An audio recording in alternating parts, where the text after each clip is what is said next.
लोगों को बिजली का संकट पैदा किया जा रहा है और कानून व्यवस्था पूरी तरह से यहाँ खत्म हो चुकी है। दो ऐसे हत्याकांड हो चुके हैं, तो रेड़ा हत्याकांड जिसमें 4-5 लोग मारे गए और एक और कांड हुआ है बड़ौनी रोड पर जिसमें लगभग 2 लड़के मारे गए और 4 लड़के घायल हुए। कानून व्यवस्था पूरी तरह से खत्म है। बिजली पूरी तरह से अंधकार में डुबो दिया है और अनावश्यक रूप से चुनकर पहचान करके अतिक्रमण के नाम पर लोगों को परेशान किया जा रहा है। इन्हीं सारे मुद्दों को लेकर जिला कांग्रेस कमेटी ने 29 तारीख को पूरा जिला बंद की घोषणा की है। जिला बंद का आह्वान किया है। आप सबसे, हमारी जनता जनार्दन से, कांग्रेसी कार्यकर्ताओं से प्रार्थना है, यहाँ जो हमारे आदरणीय विधायक जी आदरणीय घनश्याम सिंह जी बैठे हैं, जरारिया जी बैठे हैं, बरैया जी बैठे हैं, सभी से हमारी प्रार्थना है, सभी पदाधिकारियों से, सभी हमारे कांग्रेस के साथियों से निवेदन है कि 29 तारीख को पूरा जिला बंद रखना है और ये संदेश भोपाल तक भेजना है कि दतिया के साथ अभी अन्याय की जो घटनाएं घट रही हैं, अन्याय जो हो रहा है उसको रोकने का काम नए मुख्यमंत्री जी करें। ऐसा लगता है कि नए मुख्यमंत्री जी को भी बदनाम करने की कोशिश की जा रही है। श्री रामनिवास जी रावत, आदरणीय श्री फूल सिंह बरैया जी, आदरणीय राठौर जी, आदरणीय श्री घनश्याम सिंह जी, आदरणीय महेंद्र बौद्ध जी, आदरणीय जिला कांग्रेस कमेटी के अध्यक्ष जी, उपस्थित हमारे आदरणीय जरारिया जी, यहाँ उपस्थित हमारे सभी ब्लॉक कांग्रेस कमेटी के आदरणीय अध्यक्षगण, सभी सम्मानित जिला कांग्रेस कमेटी के पदाधिकारीगण, आदरणीय माताएं, बहनें और हमारे साथियों और बुजुर्गों, इस देश में लोकतंत्र की स्थापना भगवान राम ने की है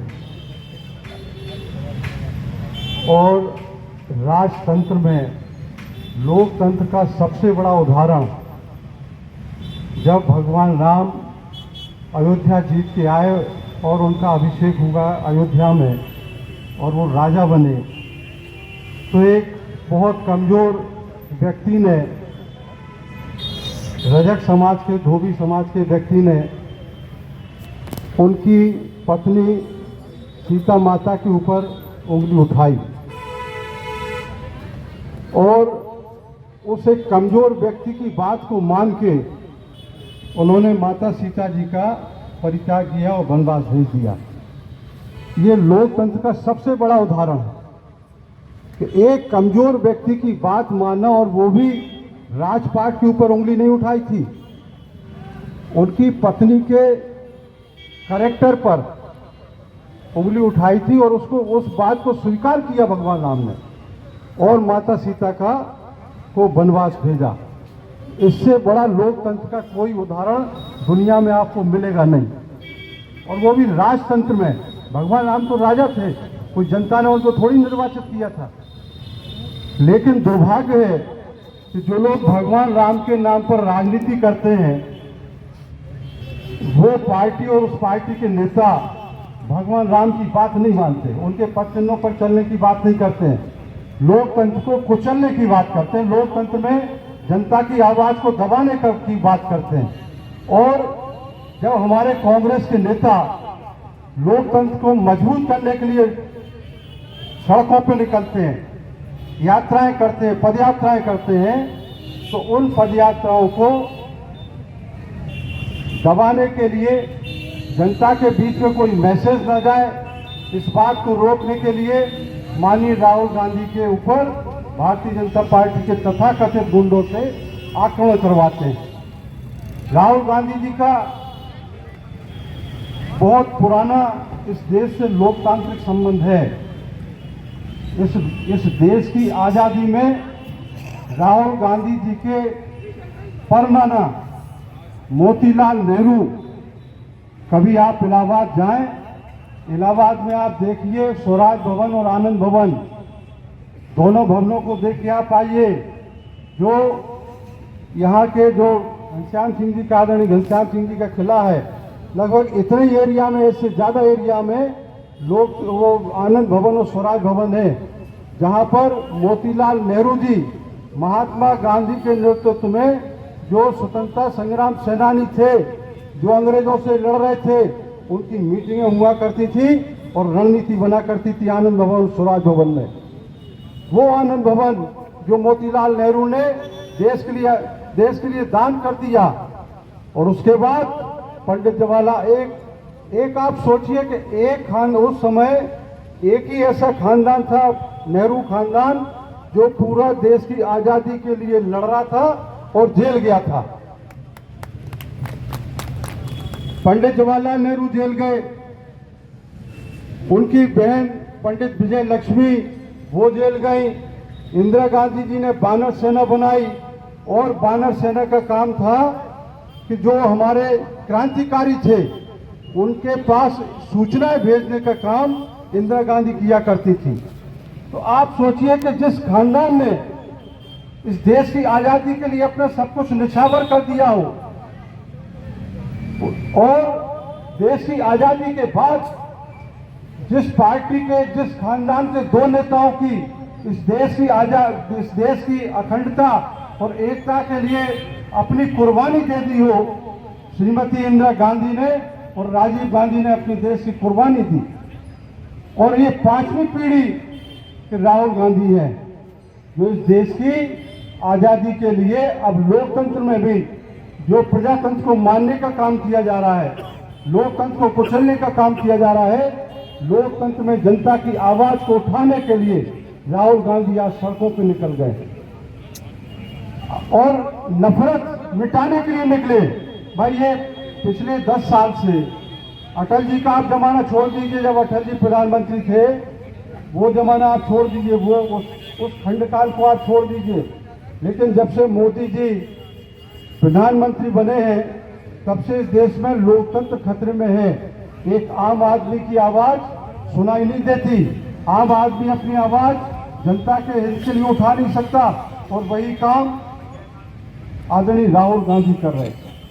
जनता की आवाज को तो उठाने का काम कर रहे हैं। जनता की जो समस्याएं, नौजवानों की जो समस्याएं, हमारे महिलाओं की जो समस्याएं, बुजुर्गों के, किसानों की जो समस्याएं, उनको उठाने का काम आदरणीय राहुल गांधी कर रहे हैं। और इसीलिए उनको बार बार उनके ऊपर अटैक किया जाता है। जब वो भारत जोड़ो यात्रा के लिए निकले तब भी बहुत ज़्यादा बेचैनी मोदी जी के अंदर हुई, अमित शाह के अंदर हुई, और अब वो जब से भारत जोड़ो न्याय यात्रा पर निकले हैं, ये दूसरा राज्य है असम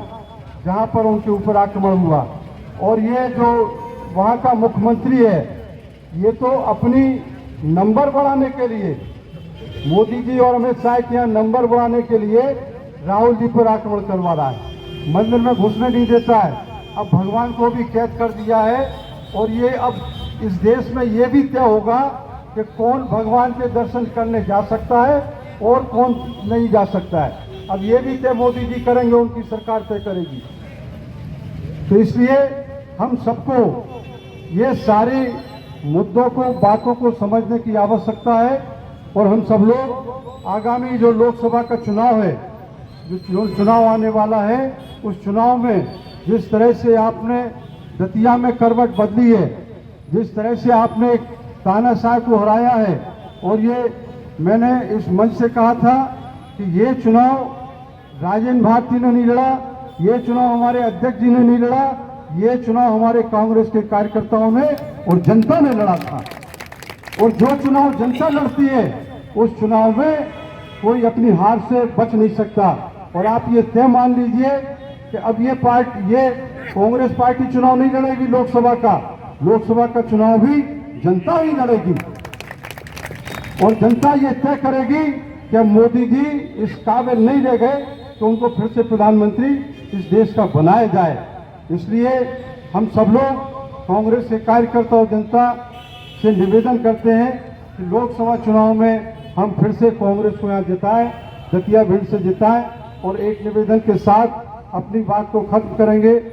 कि चुनाव के बाद जिस तरह से मितेंद्र सिंह राठौर जी से भी मैंने बात की,